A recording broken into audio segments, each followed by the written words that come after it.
Bismillahirrahmanirrahim. Alhamdulillahilladzi arsala rasulahu bil huda wa dinil haqq yuzhirahu 'ala ad-din kullihi walau karihal kafirun. Asyhadu an la ilaha illallah wahdahu la syarika lah wa asyhadu anna Muhammadan 'abduhu wa rasuluh. Salawatullahi wa salamuhu ala hadzal nabiyil karim wa imamil muttaqin wa qaidid du'akil mujahidin wa ala alihi wa ashabihi ajma'in. Allahumma 'allimna ma jahilna wanfa'na bima 'allamtana waj'alna minal mukhlisin. Wa sallallahu ala sayyidina Muhammad wa ala alihi wa baraka wa sallam. Walhamdulillahi rabbil alamin. Amma ba'd. Terlebih dahulu marilah sama-sama kita menyatakan setinggi-tinggi kesyukuran kehadrat Allah Subhanahu wa taala, kerana dengan limpah kurniaan Allah Subhanahu wa taala kita diberi kesempatan dan peluang dan juga kekuatan oleh Allah taala pada malam ini untuk kita meneruskan pengajian kitab kita.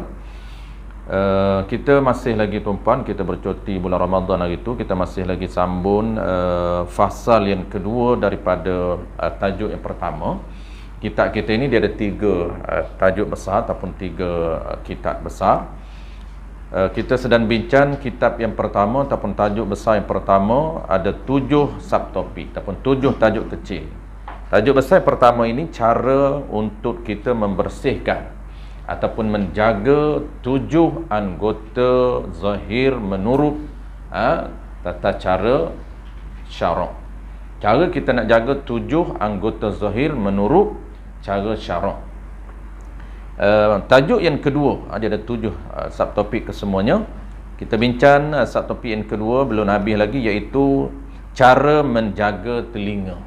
Fasal pada menyatakan telinga. Jadi cara kita nak jaga telinga menurut sistem syariat. Cara dia, kita nak kena jaga jangan melakukan perkara yang haram, jangan melakukan perkara yang makruh, dan dalam masa yang sama kita guna telinga kita ini untuk melakukan perkara yang wajib dan juga melakukan perkara yang sunat. Itu konsep umum cara menjaga ketujuh anggota sama sahaja. Cuma kita nak detailkan ini dari sudut pendetailannya. Kita nak tahu perkara yang haram, perkara yang sunat dan perkara yang wajib. Perkara yang haram kita dengar, perkara yang sunat kita dengar, dan perkara yang makruh kita dengar, dan perkara yang wajib kita dengar. Itu cara pendetailannya. Baik, kita akan sambung muka surat 9 baris yang kelima dari atas, iaitu kita akan sambung dan seperti bid'ah dan berbantah-bantah. Tajuk dia, dan bermula cara mensyukurkan pendengar itu. Cara kita nak bersyukur dengan nikmat pendengar yang Allah Subhanahu wa taala anugerahkan kepada kita ini, bagaimana cara dia memeliharanya, yakni jaga pendengar itu. Pendengar ni sifat yang ada dalam telinga kita. Jaga daripada mendengar yang perkara yang dilarang, yang diharamkan. Jadi kita detailkan contoh perkara yang haram. Kenapa nak kena tahu perkara yang haram kita dengar? Supaya kita nak tinggalkan ataupun kita nak elakkan. Cara kita nak jaga telinga kita ini, jangan kita dengar perkara yang haram dan perkara yang makruh. Maka kita kena tahu senarai perkara yang haram yang telah ditetapkan ataupun telah disebut di dalam kitab kita ini, beberapa perkara yang haram supaya kita boleh elakkan. Yang pertama yang telah kita sebut sebelum daripada ini, seperti mengumpat. Ini yang telah kita detailkan. Apa dia maksud mengumpat menurut agama kita, supaya kita boleh elakkan dan kita boleh lari daripada melakukan mengumpat, dan kita boleh elakkan daripada terlibat mendengar mengumpat. Dan yang kedua, dan mengadu-ngadu. Contoh perkara haram yang kedua, dan mengadu domba. Juga haram, dosa besar. Mengadu domba. Bukan kita yang terlibat sebagai pengadu domba, tapi kita mendengar itu haram. Adapun kita yang terlibat sebagai pengadu domba juga haram, itu dibincang dalam tajuk akan datang, iaitu cara untuk kita menjaga lidah kita. Itu akan datang. Tajuk yang ketiga. Juga kita sebut apa maksud mengadu domba ini ataupun jadi batu api ini. Dan segala perkataan yang tidak baik. Yang ketiga, contoh yang ketiga yang haram kita dengar, segala perkataan yang tidak baik. Mana contoh perkataan yang tidak baik? Seperti bid'ah. Bid'ah. Maksud sini kita dah sebut secara ringkas, kita ulang sekali lagi malam ni tuan-tuan. Maksud bid'ah di sini ni iaitu bid'ah mungkar, iaitu bid'ah yang haram, bukan bid'ah hasanah. Perkara bid'ah ni secara luahnya perkara yang tidak dilakukan oleh Nabi kita. Perkara yang tidak dilakukan oleh Nabi kita. Maka ada perkara yang tidak dilakukan oleh Nabi kita itu termasuk bid'ah yang mungkar, dan termasuk perkara yang tidak dilakukan oleh Nabi kita itu hasanah, termasuk perkara yang baik. Di sini maksud bid'ah di sini yang tak boleh dengar, iaitu perkara bid'ah yang mungkar. Seperti mana yang kita sebut mula lepas, iaitu contoh bid'ah mungkar ini seperti kita mendengar orang yang menggunakan bahasa dia kasar. Dia tak mengumpat. Kalau mengumpat itu haram mendengar, termasuk dalam kes mengumpat. Dia tak menjadi batu api. Kalau mendengar orang yang menjadi batu api, kita sebagai pendengar haram dengan sebab mendengar orang yang menceritakan suatu perkara lain dengan tujuan untuk menimbulkan permusuhan. Itu dipanggil adu domba. Dipanggil batu api. Bukan batu api. Bid'ah ini tidak termasuk mengumpat, tidak termasuk batu api, tapi dia menggunakan perkataan yang kasar. Menggunakan perkataan yang kasar seperti mencarut dan sebagainya. Itu dipanggil bid'ah yang mungkar, yang haram kita dengar. Perkataan-perkataan yang mencarut, maka haram kita dengar. Kalaulah kita tuntut dengar, sengaja dengar, maka termasuk perkara haram. Kalaulah kita dengar bukan sengaja terdengar, itu tak menjadi isu lah. Macamlah kita terdengar orang mengumpat, maka apabila kita kesan ini mengumpat, maka cepat-cepat kita lari. Kenapa? Kerana kita berada dalam tempat itu bersama-sama dengan mereka. Kalau kita tak boleh cegah, maka haram kita berada pada kumpulan orang yang mengumpat. Melainkan kita boleh cegah dan kita boleh hentikan umpatan mereka, boleh kita berada pada tempat itu. Bahkan wajib kita boleh cegah, kan wajib cegah orang yang mengumpat. Baik, contoh seterusnya. Dan berbantah-bantah.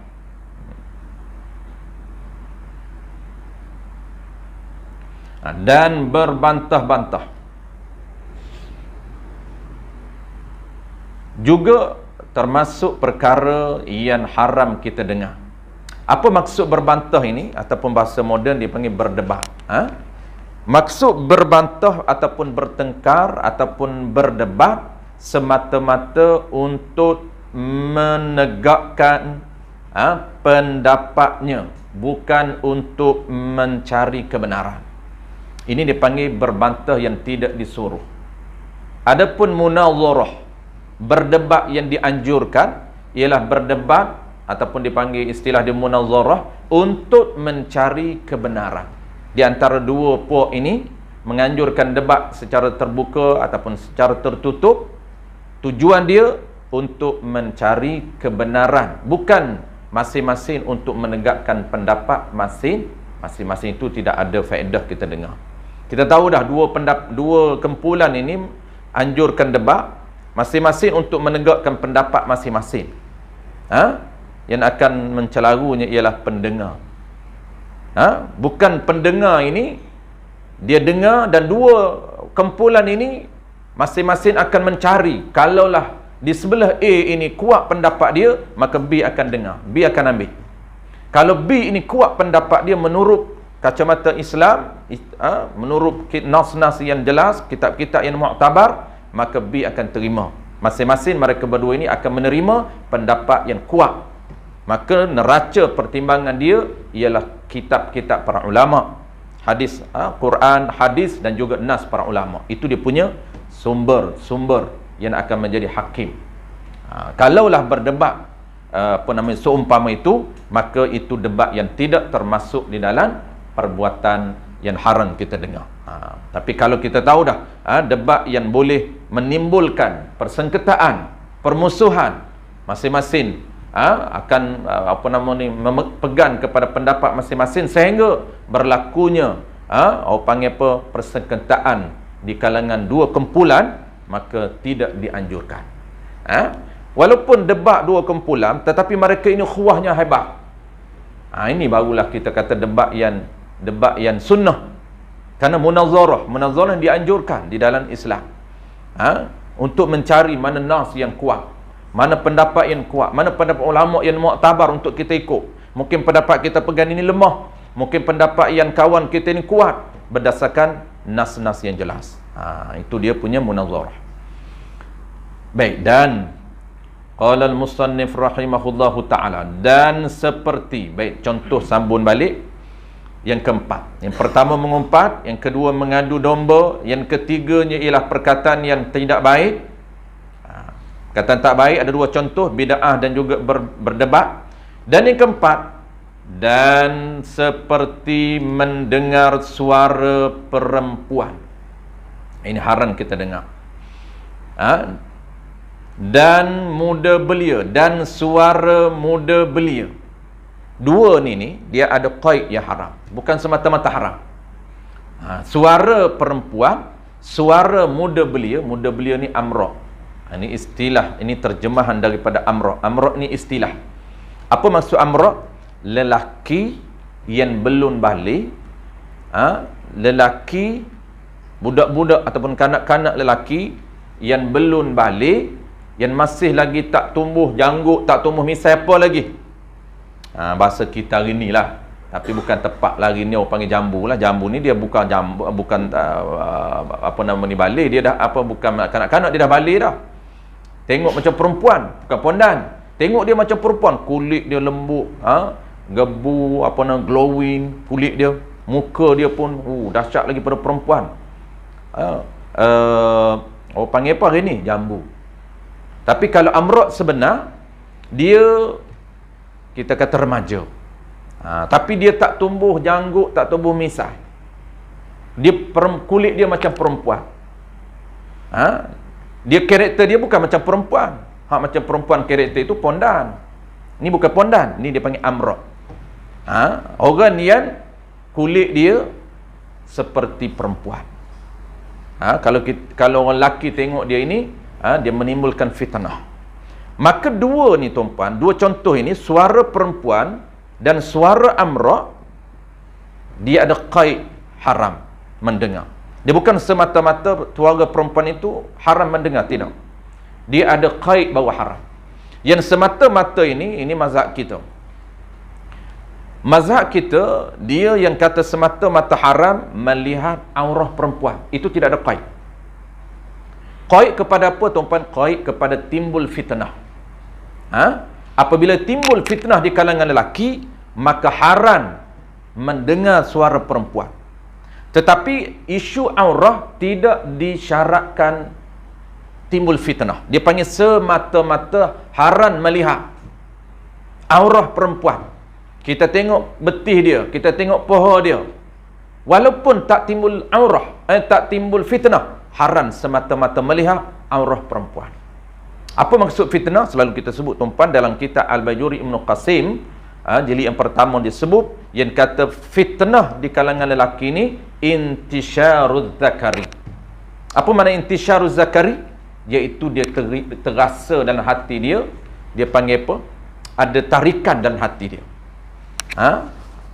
Ada tarikan dalam hati dia. Dia rasa tering, dia rasa sedap, dia rasa seronok, dia rasa suka. Itu dia panggil fitnah.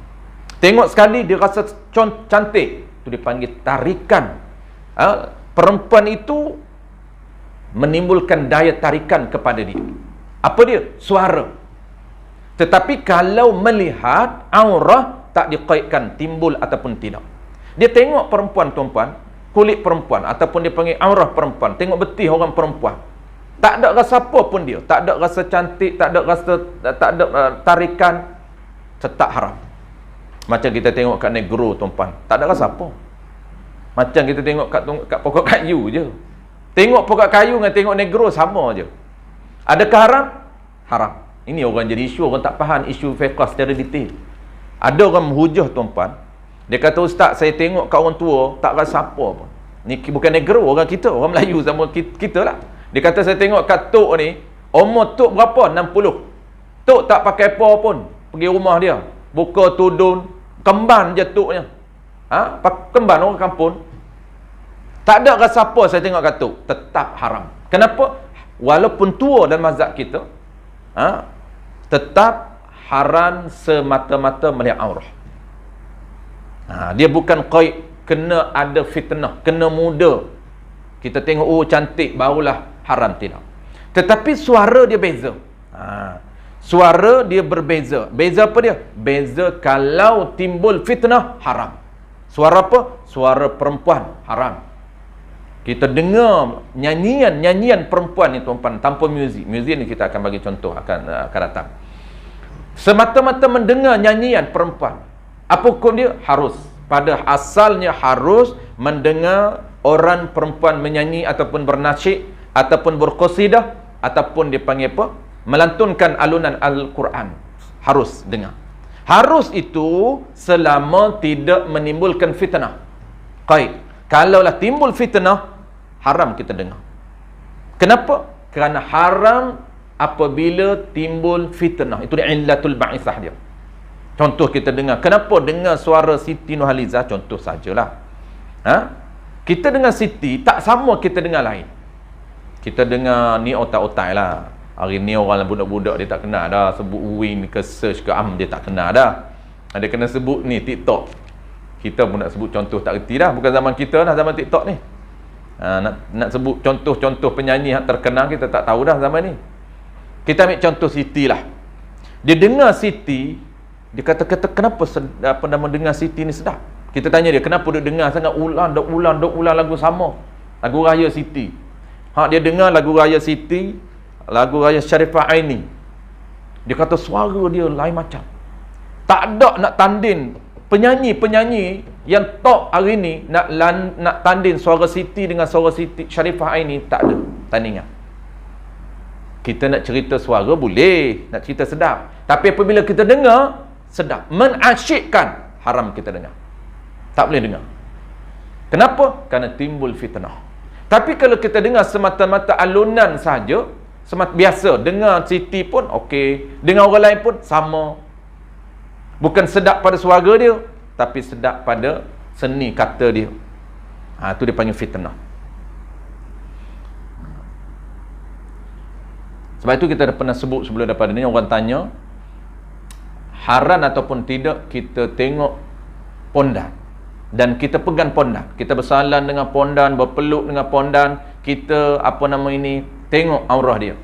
Kan dia pakai skirt, lepas tu make up habis, make up lebih dahsyat lagi pada perempuan. Perempuan tak make up macam dia habis, macam-macam warna pondan ni. Maka kalau kita sentuh dengan dia tak haram, kerana dia lelaki. Kita tengok aurah dia tak haram. Yang haram adalah pusat hingga lutut, dia wajib katuk depan kita pusat hingga lutut. Yang lain tak haram kita tengok. Cuma sunat kita lelaki ni, tuan-puan, sunat kita pakai seluruh, maksud kita tutup macam kita sekarang ni. Sunat dapat pahala wajib, dapat pahala sunat. Wajibnya ialah pusat hingga lutut. Itu sempadan ataupun kawasan yang wajib kita katuk bagi lelaki. Yang lain daripada pusat hingga lutut itu sunat katuk, bukan wajib. Maknanya kita tak pakai baju di rumah, tak pakai baju, orang datang tak pakai baju pun, adakah haram? Tak haram. Walaupun perempuan yang datang rumah kita tak pakai baju, tak haram. Cuma haram kata perempuan melihat badan kita. Sebab badan kita dipanggil aurah yang tak wajib katuk. Aurah nisbah perempuan melihat, tapi nisbah kita tak wajib katuk. Ini kita pernah sebut di dalam risalah mengenal kenali mahram, jauhi haram.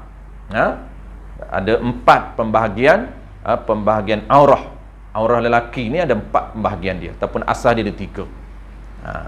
Baik. Jadi apabila kita tengok perempuan, aurah dia, tengok betih dia, tengok badan dia, tak haram. Tak haram ni selama mana tidak menimbulkan fitnah. Tapi kalau kita tengok dia ni menimbulkan fitnah, haram.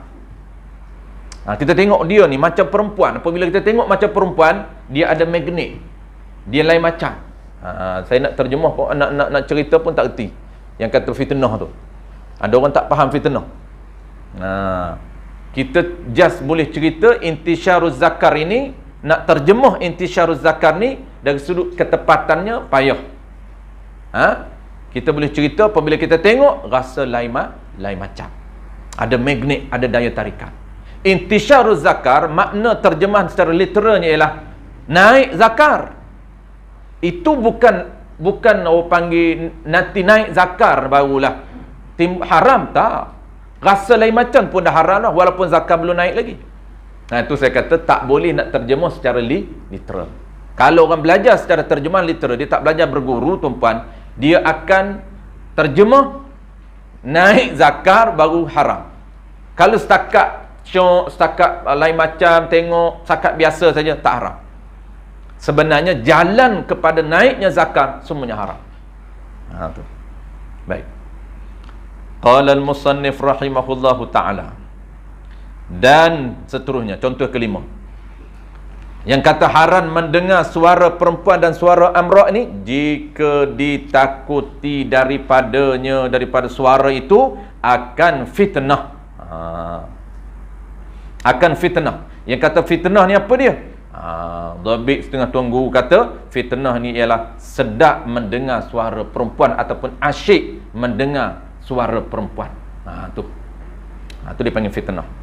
Dan contoh kelima, dan yang kata haram dengar ni, nak kena elak daripada ni, elak daripada dengar orang mengumpah, elak daripada dengar orang mengadu domba, elak daripada dengar orang melakukan bid'ah dan berdebat, dan elak daripada mendengar suara perempuan yang boleh mendatangkan fitnah.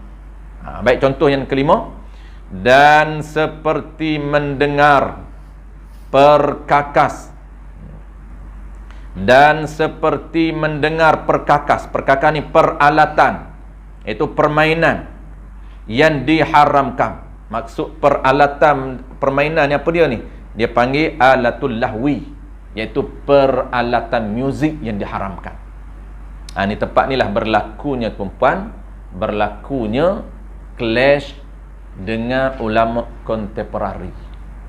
Kita belajar ni kitab turas, ulama turas. Dengan ulama moden dia berbeza. Antara tempat beza ni ialah senarai alat muzik yang diharam. Majoriti ulama turas, bukanlah kitab mana pun, antaranya ialah kitab-kitab turas mana pun. Kalau kitab hadis, Bahrul Mazi jilid yang ke-8, dia akan menyenaraikan alat muzik yang diharamkan. Maka ulama kontemporari kata apa? Dia berbeza dari sudut mana? Dia berbeza dari sudut bahasa dan syariat. Ulama turas mengatakan bahawa haram semua jenis alat muzik diharamkan. Yang diharamkan, haram kita dengar. Maka apa yang diharamkan? Hanya yang dibolehkan mendengar, yang tidak khilaf ulama. Dia panggil ittifaq para ulama. Tidak ada mana-mana ulama mengatakan haram dengar. Yang dibolehkan ialah kompan. Dan ada lagi, kompan dan juga alat muzik yang mempunyai satu, bukan dua. Maksud satu tepuk ni, dia bukan dua tempat gendang, dia panggil satu paluan, bukan dua. Kalau gendang silat kan dua juga. Orang tanya, gendang silat boleh tak? Kan gendang silat di kampung tu ada dua juga. Dua khilaf. Kalau kita nak beramal, orang-orang tasawuf, orang sufi, dia nak keluar daripada khilaf, dia akan beramal dengan pendapat yang ittifaq ulama. Yang tidak ada khilaf di kalangan para ulama, ulama tidak berkhilaf, iaitu dua. Satunya ialah kompan, boleh dipalu. Yang keduanya ialah alat muzik yang ada satu paluan, satu muka, satu palu je. Bukan drum tak boleh. Drum tak boleh juga. Cuma benda yang macam kompan tapi mempunyai alat, mempunyai satu palu saja. Ini yang tidak ada khilaf.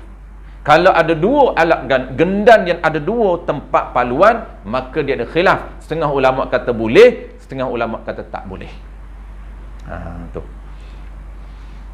Maka dari sudut bahasa, tuan-puan, ulama turun dia tak bincang di sudut bahasa dia.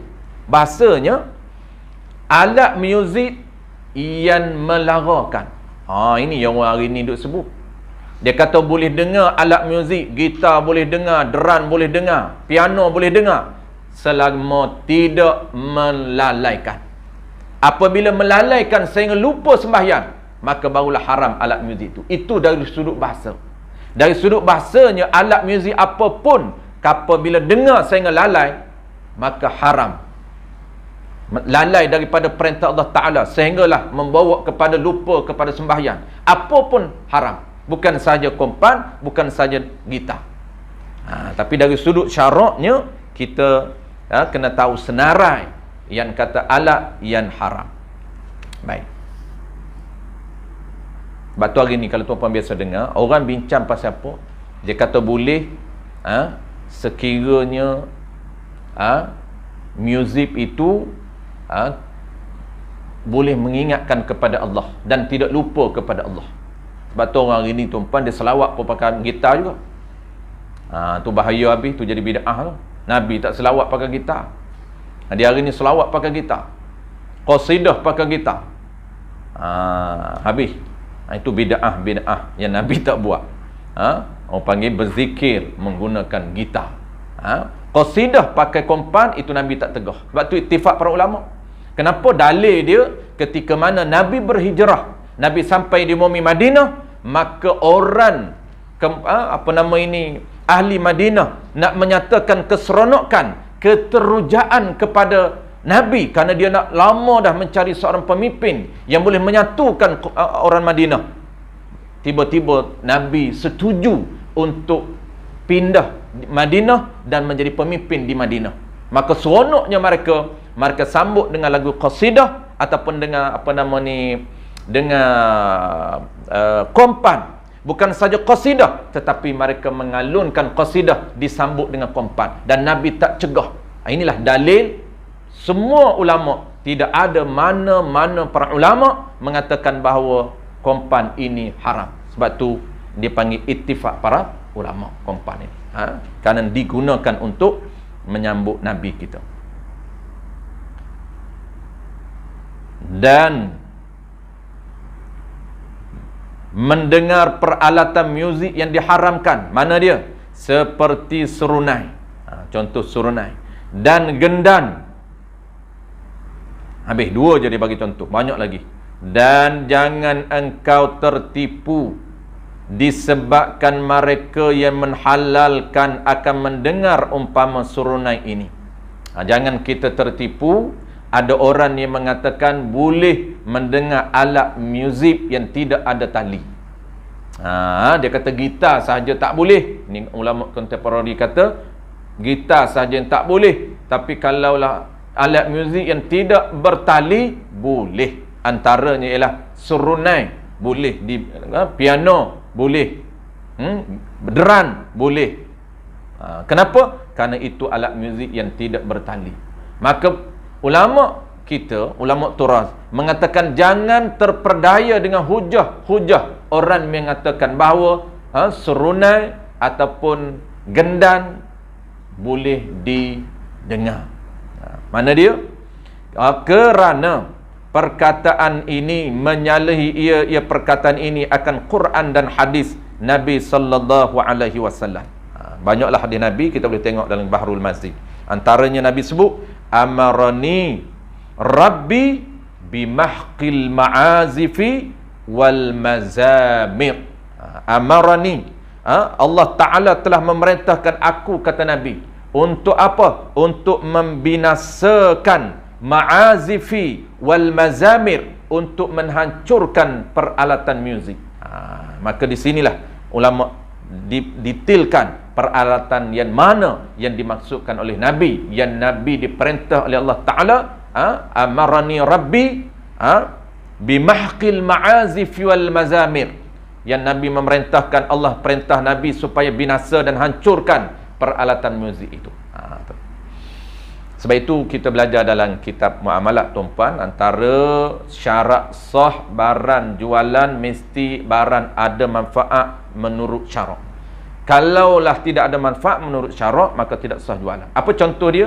Dia banyak contoh. Salah satu contohnya lah gitar. Gitar ni tidak sah dijual beli, dan alat-alat muzik lain. Maka kalau kita nak guna juga, kadang-kadang orang anak-anak kita di sekolah hari ni, dia ada pendidikan apa? Muzik kan? Pendidikan muzik. Nak kena beli alat tu, maka tak sah dijual beli. Kena juga, kena tukar akad lain. Tak boleh akad jual beli. Sebab tu dari sudut Islam, kalaulah jatuh, kita terpegang alat muzik, jatuh, binasa, tak wajib didaman, tak wajib ganti. Kenapa? Kerana barang itu di sisi syariat tak termasuk harta yang bernilai. Dia bukan harta, tak diklasifikasikan harta, kerana dia tidak ada value pada syarak, tidak ada nilai pada syarak, tidak ada manfaat pada syarak. Walaupun di sisi kita ada benefit, tetapi syariatnya tidak ada benefit dan tidak ada value, maka tidak boleh dijual beli. Benda yang ada value saja boleh dijual beli, dan benda yang ada benefit saja boleh dijual beli. Sebab syarak yang memberikan nilai sesuatu benda itu dan menjadikan suatu benda itu manfaat dari sudut syarak, bukan dari sudut kita. Baik, contoh yang seterusnya. Dah habis dah. Habis. Kerana perkataan itu, perkataan yang orang kata jangan boleh dengar muzik itu, perkataan itu menyalahi ia perkataan itu akan Quran dan juga akan hadis Nabi sallallahu alaihi wasallam.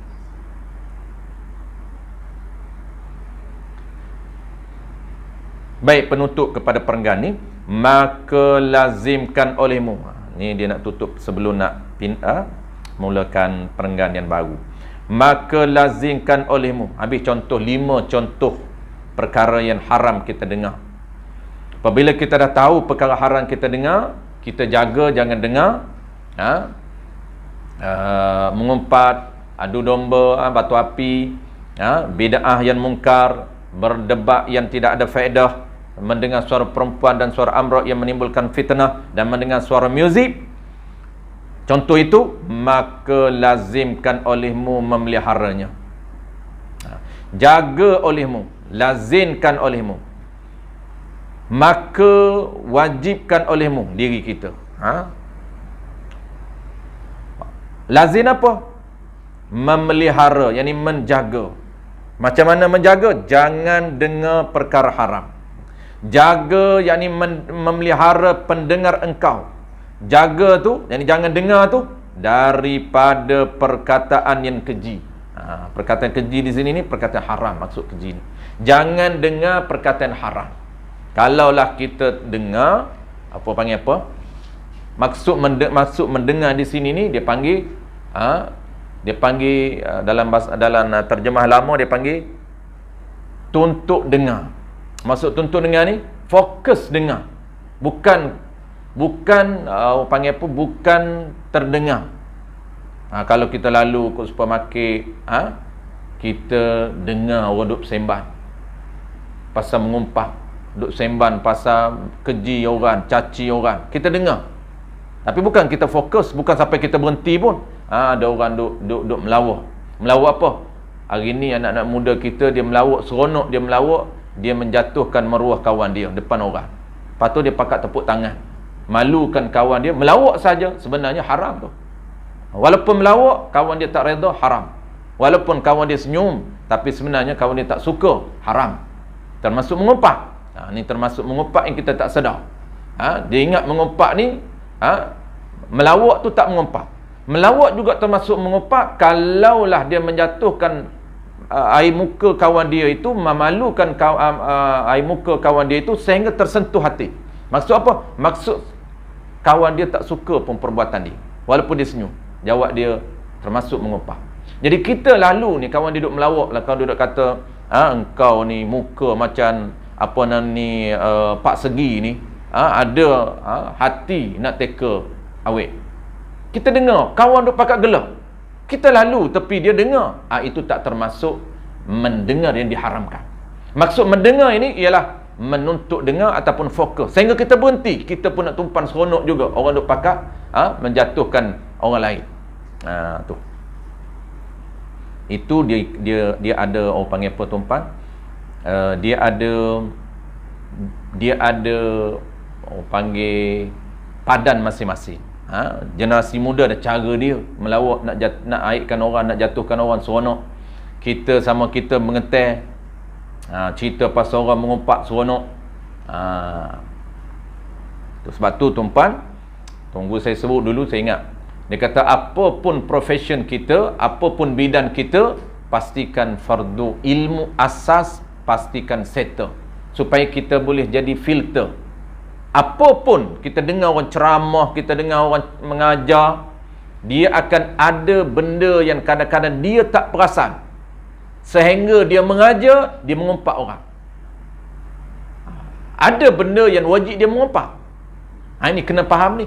Ada benda yang dia tak boleh mengumpat, walaupun dia mengajar, tak boleh mengumpat orang. Bukan makna dia ni ustaz, dia ni guru, dia duduk atas pentas, dia boleh mengumpat. Tak boleh. Dan ada benda yang wajib mengumpat. Apa dia?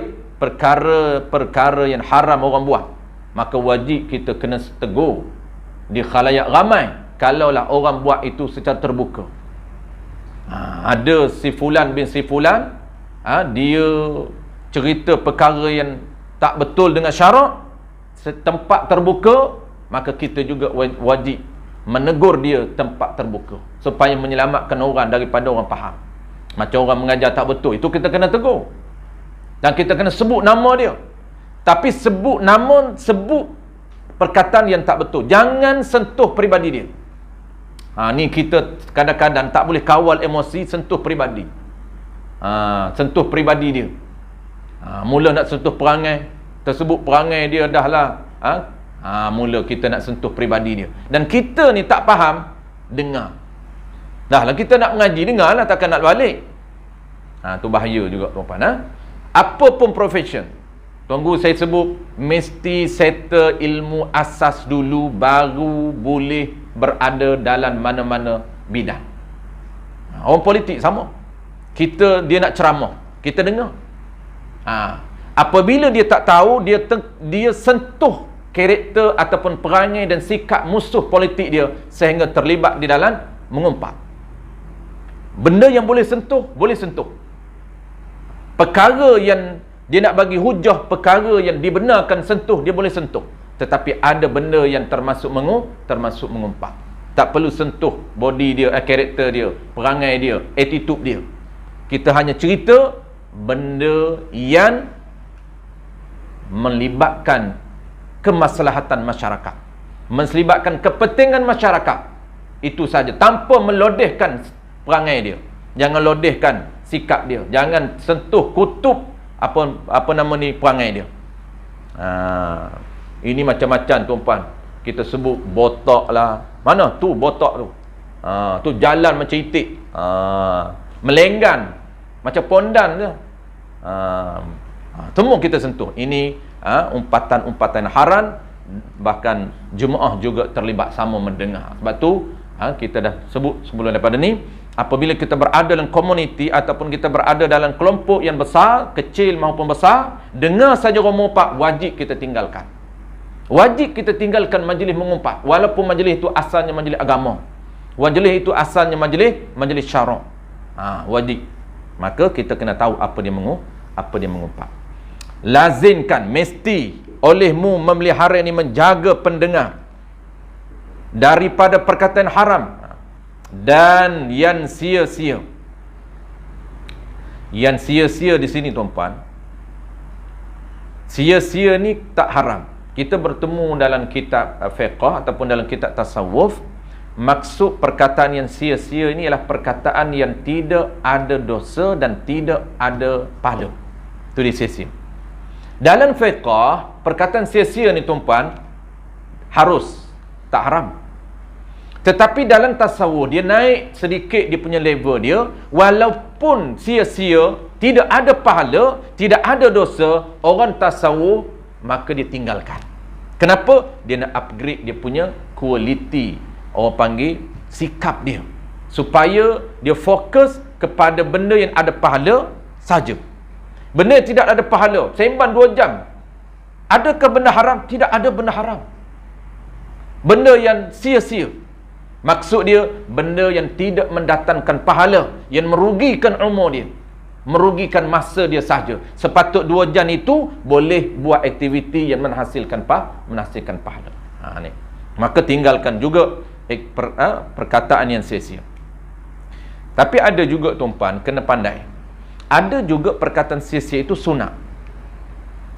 Ni kena pandai. Kalau kita tak pandai, kita akan jadi robot, pendiam. Maksud apa?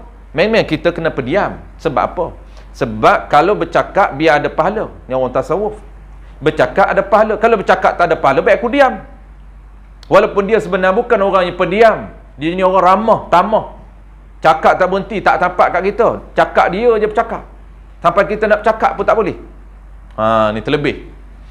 Maka dia kena ada cara dia. Ada yang sia-sia itu menjadi sunat. Macam mana contoh tuan-puan? Contoh tetamu datang rumah kita. Tetamu datang rumah kita, maka kita ini dianjurkan untuk kita panggil merapatkan ukhuwah. Kalau tak sembang, nak merapat macam mana? Macam robot, pergi minum air, minum. Duduk senyap. Dia pun senyap, kita pun senyap. Kita pun tembang sepatah, dia jawab sepatah. Jadi tak banyak sembang. Kita pun nak sembang apa tak tahu nak sembang. Lelah minum air, akak punggung balik. Duk buat apa, dia kata nak sembang pun tuan rumah tak apa nak sembang. Ini tak jadi. Sunat apa dia? Sunat tuan rumah ini mengambil hati untuk apa? Untuk merapatkan ukhuwah. Sebab rapatkan ukhuwah ni, ziarah itu sunat. Kenapa ziarah itu sunat? Sebab objektif dia ataupun dia panggil rahsia dia merapatkan ukhuwah. Maka cara nak merapatkan ukhuwah itu juga sunat. Apabila orang pergi tuan-puan, kita sembang, bermula dengan sembang yang tak ada apa pun, tak ada pahala pun sembang, tanya khabar ada pahala. Selepas tanya khabar, mula masuk kerja kat mana, duduk kat mana, itu tak sunat lah. Cuma dia menjadi sunat juga apabila tujuan kita nak ambil hati dia, supaya kita lebih rapat, dia pun tak malu Allah. Maka dapat dipanggil asalnya sia-sia menjadi sunat. Sehingga kita masuk apa yang dia minat. Nak bagi rancak perbualan kerja apa, dia cerita kerja, kita pun masuklah sembang pasal kerja dia. Lepas masuk kerja dia, tukar hobi dia. Hobi apa? Memancing. Kita pun goreng bab memancing. Kita pun tak pernah memancing pun. Kenapa? Kerana nak menimbulkan orang panggil keseronokan dia sehingga dia rapat dengan kita. Tak malu Allah. Ini sunat. Jangan jadi robot. Orang yang malu mula mengaji ni tuan-puan, dia kata nak tanya pasal hobi, bukan ada pahala apa pun, senyap je lah. Takkan nak tanya pasal mengaji, lari orang.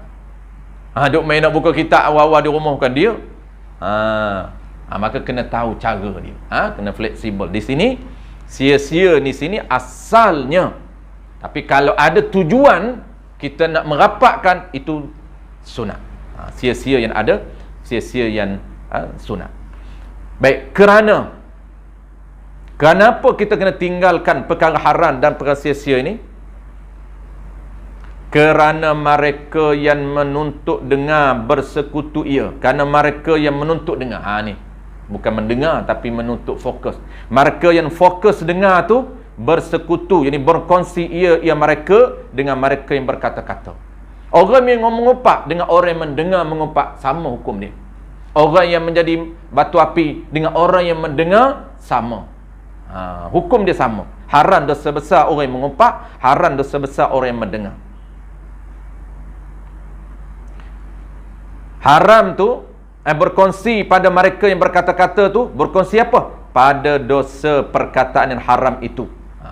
Berkongsi dosa. Sama-sama ada, tak berkurang sedikit pun. Orang yang mengumpat haram dosa besar, orang yang dengar pun haram dosa besar. Tak penat pun dengar saja. Tapi dia punya income dia sama. Lumayan income dia. Dosa besar, bukan kecil. Dan lagi pula bahawasanya mendengar perkataan yang sia-sia dan keji yang haram itu mendatangkan was-was ke dalam hati. Boleh menimbulkan sangka dalam hati.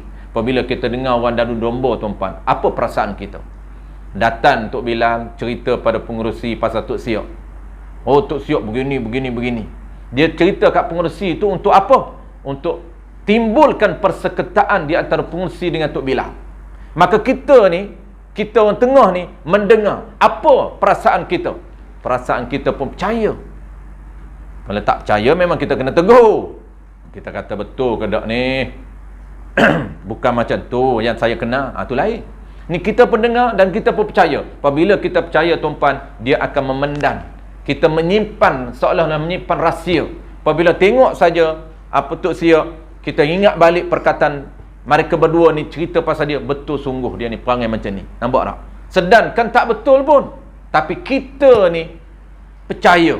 Maka dia panggil menjadi racun dalam hati kita. Apa dia? Was-was dalam hati. Was-was ni maksudnya menimbulkan prasangka jahat kepada orang yang diumpat, ataupun orang yang diumpat, orang yang adu domba. Kita percaya. Walhanya pengadu domba tu, kenapa dia cerita benda tak betul kepada pengerusi? Untuk menimbulkan perseketaan, permusuhan mereka berdua. Seronok kalau mereka berdua ni bermusuh.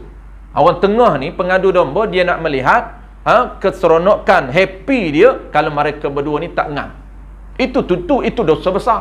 Tapi kita yang mendengar ni haram. Bukan saja haram, kata ulama, menimbulkan menimbulkan, orang panggil apa? Suatu benda yang tak seronok dalam hati kita. Itu dia panggil menimbulkan was-was ke dalam hati. Penyakit was-was dalam hati, menimbulkan prasangka dalam hati kita. Maksud prasangka ni apa? Kita pun mula nak cenderung dan percaya juga kepada satu benda yang disebut oleh pengadu domba. Kita tengok, temu dengan dia, dia ni bukan boleh percaya ni. Walhanya orang tu cerita benda tak betul saja, kita percaya. Tu.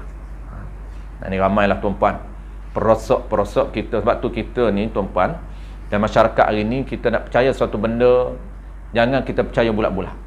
Kita orang panggil KFV dulu satu isu tu. Sebab kalau kita percaya kepada bulat-bulat, prasangka kita betul tak betul. Kalaulah tak betul apa yang kita percaya, tu dosa kita.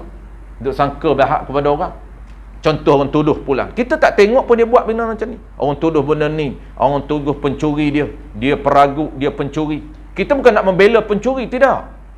Tapi kita ni sebagai orang panggil, sikap yang perlu kita ambil dari sudut syarak, kita jangan percaya bulat-bulat apa yang orang cerita. Orang cerita ini kadang-kadang dia ni nak mengadu domba supaya orang tak percaya kepada si fulan, maka dia buat cerita macam-macam. Tak kira lah dalam isu apa pun. Orang kita kenal dan tak kenal sama. Jangan kita ambil kita senyap saja. Ada orang cerita, dia kata, dulu masa saya mengaji dulu tuan, saya balik mengaji di rumah Tuan Guru Haji Cik Al-Qadahi, mengaji di rumah. Balik mengetai tepi, jumpa orang kampung. Orang kampung kata, dari mana ni? Saya kata, mengaji rumah Tuan Guru. Tuan Guru mana? Tuan Guru Haji Cik. Oh, melebai Cik tu. Mengaji apa? Dia kata, melebai Cik, dia kata. Jumaat pun tak pernah semayang. Kalau saya percaya bulat-bulat tuan-puan, saya tak mengaji tapi saya bukan jenis mentaliti dia tu. Tu mentaliti orang kampung. Dia ni buat cerita supaya kita ni tak belajar dengan Tuan Guru Cik. Kalau kita logik akal pun tuan-puan, hak bercakap ni baca jawi pun tak betul. Sedangkan dia kata kepada Tuan Guru ni, puluhan kitab Tuan Guru mengarang. Mengaji pula Tuan Guru 40 tahun lebih dia mengaji. Takkanlah orang mengaji 45 tahun lebih tuan-puan tak sembahyang Jumaat. Kalau kita nak pakai tu mentaliti orang kampung tu, tak boleh baca Jawi, confirm. Saya kenal lah geng-geng duk mengetai tu. Dia pun bukan semayan cukup pun jemaah jemaah 5 kali ni tu pun tak cukup pun. Itu bahasa lembut lah, tak cukup tu. Kalau bahasa kasar pun kadang-kadang masjid pun tak kenal. Duk tunggu kedai kopi je. Kita pun mengetai jugalah, singgah-singgah lepas mengaji, singgah kedai kopi juga. Singgah dia buat cerita lah. Dia kata mengaji apa? Dia kata kami tengok tak pernah sembahyang Jumaat, dia tahu. Rumah dia masjid ni, tuan guru memang betul pun, masjid rumah Tok Guru Haji Cik ni, depan tu je masjid dia. Masjid Ridwan. Kalau tuan puan pergi ke Kok Dian, nama dia Masjid Ridwan. Di Kok Dian tu dia ada salah satu masjid yang agak besar lah, tepi jalan. Nama dia Masjid Ridwan. Depan itu hari ni dah tak ada dah. Dia punya rumah tuan guru dah tak ada, jadi muzium. Ramai pengkaji-pengkaji manuskrip lama pergi ziarah. Jadi memang dia tak semayan di situ. Tuan guru dah akui, dia takut aku tak pergi semayan masjid ni. Sebab apa? Sebab tu Iman tak dengar cakap. Tu Iman kata, kenapa tuan guru tak datang? Dia kata, kalau nak tahu datang rumah aku nak cerita. Pasal apa? Aku tak boleh ikut semayan engkau jadi imam. Tapi imam dia punya ego dia tinggi, dia tuan-puan, tak nak betulkan kesalahan, sehinggalah Tok Guru mati, dia tak mati lagi, Tok Imam. Sampai mati tu orang cerita, Tuan Guru sampai mati dia tak pergi Masjid Ar-Ridwan, tak pergi sembahyang Jumaat. Tapi kita tak tahu dia sembahyang Jumaat di mana. Dia sembahyang Jumaat tempat lain. Tapi orang kampung buat cerita, tu haram. Maka saya ni kita tak dengar lah. Kita kata dia sembahyang kat lain, kata takkan tak sembahyang Tok Guru. Lebay dia bukan boleh pakai. Dia tak panggil Tok Guru, marah kita panggil Tok Guru. Dia kata lebay. Punya tak reti adab tuan-puan, panggil lebay ya. Baik, yang tu antara contoh pengadu domba. Dia nak suruh kita ni tuan-puan tak suka. Maka kalau kita tak tahu, kita percaya je. Apabila kita percaya, prasangka kita mengaji dengan dia, Tok Guru ni sembahyang Jumaat dah. Dengar cerita dia tak sembahyang Jumaat. Nampak, itulah was-was dalam hati kita. Apa pun tak kira lah tuan-puan, itu dalam agama. Dalam politik lagi tuan-puan kena jaga. Musuh politik kita jangan kita orang panggil bersangka jahat apa pun, jangan. Apa pun cerita, jangan bersangka jahat. Kadang-kadang kita tak tahu ni, mungkin dia lebih mulia pada kita. Nampak zahir orang duk tuduh dia. Maka kita ni ambil sikap apa? Sikap kita, tokoh yang kita setuju dan tokoh yang kita tak setuju, jangan kita umpat dan jangan kita burukkan dia. Yang kita boleh cerita apa? Hujah-hujah yang dia bawa tak betul, itu boleh. Pandangan idea dia, ini idea yang kita nak tolak, idea politik dia dah tak sesuai untuk kita, boleh. Tetapi jangan sentuh isu dia. Walaupun ada orang kata begitu begini, jangan. Tu kita kena settle isu fardu ain. Inilah tempat-tempat yang tuan guru saya dulu sebut. Berhati-hati apabila kita keluar nanti menjadi apapun jawatan kita, terlibat dalam politik, terlibat dalam apapun, sebagai iman dan sebagainya, maka kita kena jaga ilmu asas. Baik, wallahu a'lam. Kita akan sambung keratan tuan-puan. Dan ketahui olehmu bahawasanya perkataan yang dengar itu seperti makanan. InsyaAllah bulan depan kita akan sambung perenggan yang seterusnya. Dia nak cerita ini akhir-akhir ya, perenggan yang terakhir sebelum kita masuk topik baru. Perenggan terakhir tu dia mudah saja. Kesimpulan dia nak buat perumpamaan, benda yang haram, perkataan yang haram kita dengar itu seperti makanan yang bisa, makanan yang berbahaya untuk badan kita, itu saja. InsyaAllah kita akan sambung bulan depan. Ustaz, boleh. Kalau dalam suasana kerja, dalam rakan kerja, seorang ni memang ada masalah. Kita kena bincangkan masalah dia supaya tak mendatangkan kesulitan dalam Okey. Jadi dia ada pengecualian yang dia boleh umpat ni, maksud boleh cerita. Antaranya sekiranya umpatan itu cerita benda yang aib itu atau benda orang tak suka itu, tujuan dia untuk menyelesaikan, boleh. Tapi kalau tidak ada tujuan, haram. Maka kalau ada tujuan untuk menyelesaikan, sebab itu yang dibenarkan untuk menceritakan suatu perkara yang tidak disukai oleh orang lain tanpa bahasa dia mengumpat. Yang dibenarkan mengumpat ini, tengok orang.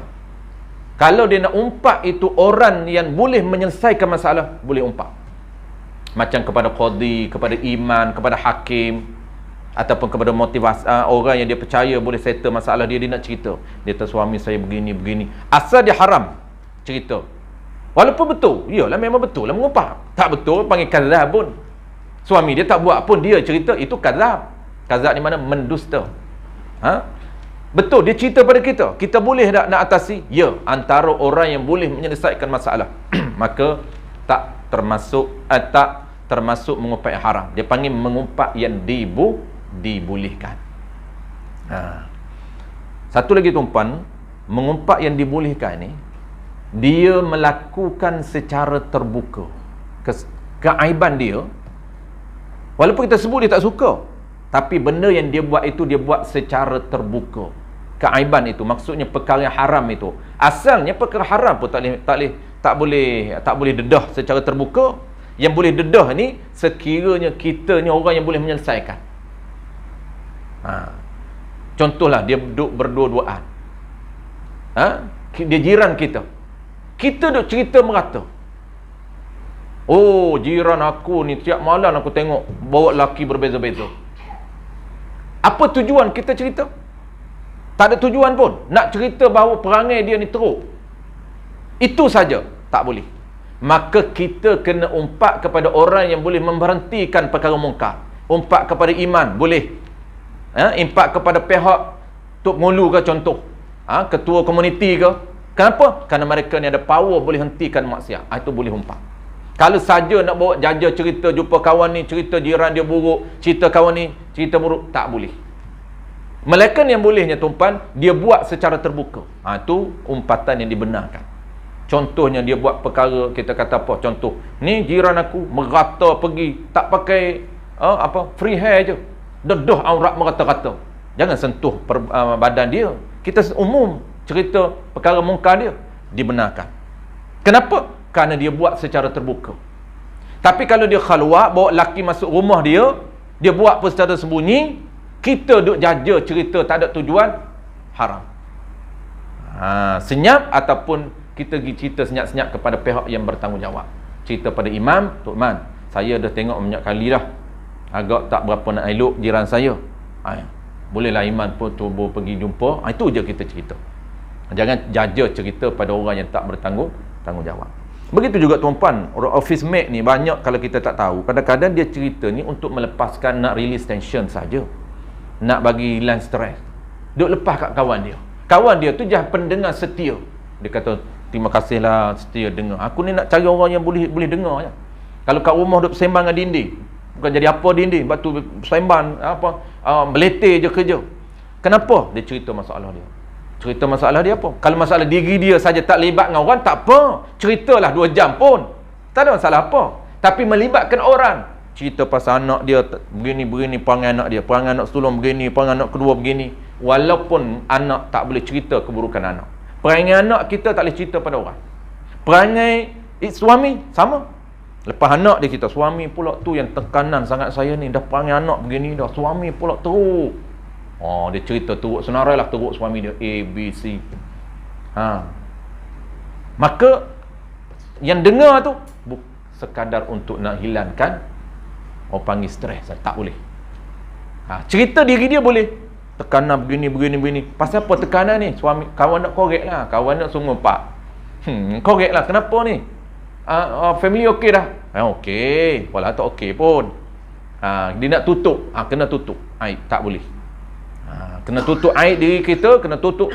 Jangan kata aib orang lain, tuan-puan, aib diri kita tak boleh buka. Haram kita buka aib diri kita pada orang lain. Kadang-kadang orang berbangga dengan zaman lampau dia. Zaman lampau dia hebat, sosialnya hebat. Dia kata, saya dulu, Allahu Akbar, hijrah ni ustaz sekarang ni hijrah. Alhamdulillah boleh kena surau, boleh kena kitab, boleh duduk depan. Saya dulu, ya Allah, pukul 10 malam kelak malam ustaz. 10 malam ni dulu saya tak duduk di surau. Di mana Tuan Haji dulu? Kelak malam. Kiri kanan perempuan ustaz. Lah ni kiri kanan jemaah. Depan ni bukan air ni ustaz dulu saya. Depan. Dia berbangga. Haram. Membuka aib dia. Itu tak boleh. Kalau tuan-puan, kalau kawan kita buka aib, cepat-cepat tegur dia. Dia tak perasan. Sebenarnya dia rasa hebat. Dia rasa saya ni ustaz berhijrah, alhamdulillah. Kalau dulunya teruk saya. Jangan cerita kita teruk dulu. hidden, sembunyikan aib kita. Kalau kita cerita tuan-tuan dengan rasa hebat, lagilah haram. Cerita aib tu pun dah haram, rasa hebat pula lagi haram. Tak boleh sembunyi. Wajib menyembunyikan aib sendiri. Sebab itulah dia ada cara akan datang kita cerita tuan-tuan, cara nak bertaubat. Ada cara taubat. Kita cerita, kita mengumpat kat dia. Jadi kena taubat, minta maaf, kena cerita apa yang kita mengumpat. Kalaulah kita cerita dia marah, tu benda tu tak boleh cerita. Ini akan datang kita cerita cara bertaubat. Dalam masuk tajuk dia, cara nak bertaubat ini, kalau kita mengumpat kepada Tok Bilal, kena jumpa Tok Bilal, saya pernah umpat. Tok Bilal tanya, mengumpat apa kat aku? Sudah 10 saya mengumpat. Cerita 10, aku nak dengar. Hak mana yang aku maaf, aku nak maaf. Hak tak maaf, aku tak maaf. Jam lah. Kalau kita 10 kita cerita, dia terasa hati, tak boleh cerita. Kita jauh umur, saya mengumpat lah, adalah dulu saya sebut begini-begini, maaflah kat saya, jangan duk cerita banyak lah Tok Bilal. Tu insyaAllah akan datang kita detailkan. Wallahu a'lam. Bismillahirrahmanirrahim. Alhamdulillahirabbil alamin. Wassalatu wassalamu ala asyrafil anbiya'i wal mursalin wa ala alihi wa ashabihi ajma'in. Allahumma faqihna fid din wa 'allimna ta'wil waj'alna minal ulama'il 'amilin waj'alna minal mukhlisin. Wa sallallahu ala sayyidina Muhammadin wa ala alihi wa baraka wa sallam. Alhamdulillahi rabbil alamin.